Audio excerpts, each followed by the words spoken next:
This is tonight's Market Report with Morgan Stanley Managing Director Jim Spiro. Good evening. Today, basically a mirror image of yesterday, with all three major indices finishing slightly in the red and bond yields ticking slightly higher. I think a certain degree of trepidation in advance of tomorrow's release of the CPI number, and then of course the ongoing acrimony about the debt ceiling, which isn't helping things.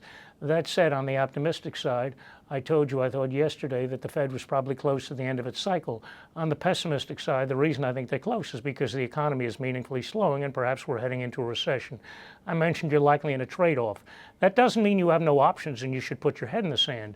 Key things I'd be doing here. Number one, check your asset allocation.